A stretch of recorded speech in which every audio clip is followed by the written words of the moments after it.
By using social realism extensively, Amalie Skram was part of a new breed of women authors. Using her two failed marriages as the backdrop, she presented the women's emancipation as a social revolution. Art was becoming a contentious part of the women's movement.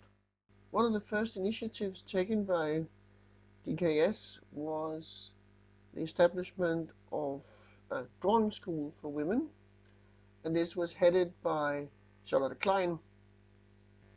The idea was that through art the women could become designers, and the school today is actually the design school, and it also attracted a person like Sophie Christensen. She actually started out on a different mission.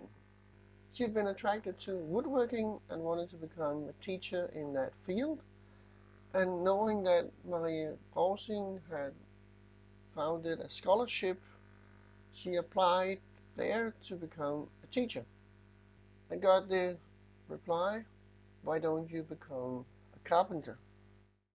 Simultaneously, another woman had become carpenter.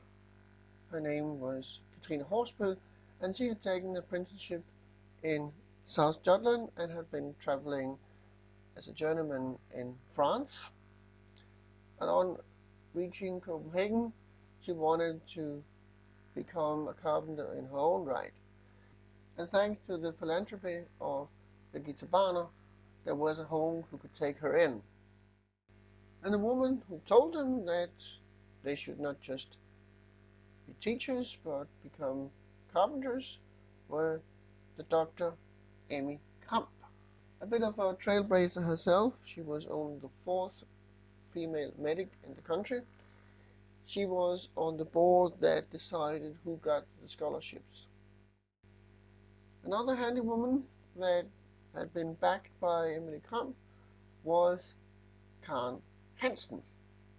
Her apprenticeship was as a painter, and when she wanted to become a master, she ran into the problem that the guild was made for men only.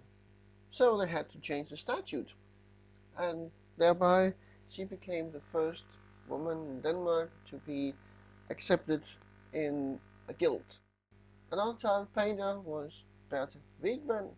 She was an artist, and like Horsbøl, she had taken her apprenticeship in France.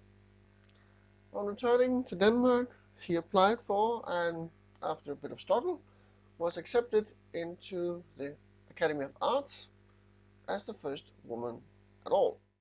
The academy was also home to the architects, and one of the professors, knowing that his niece was interested in becoming an architect, suggested that they should make a drawing school for women.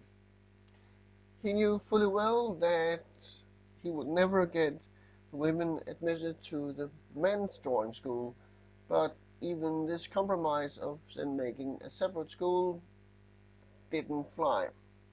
It took another 10 years before the school was eventually open, and it is today fully incorporated with the other drawing school at the School of Architecture. And then all hell broke loose within the movement, because Klein saw this new school as a threat to her own drawing school for women. The fear turned out to be unsubstantiated, as the two schools, more than 2 centuries later, are still part of separate entities.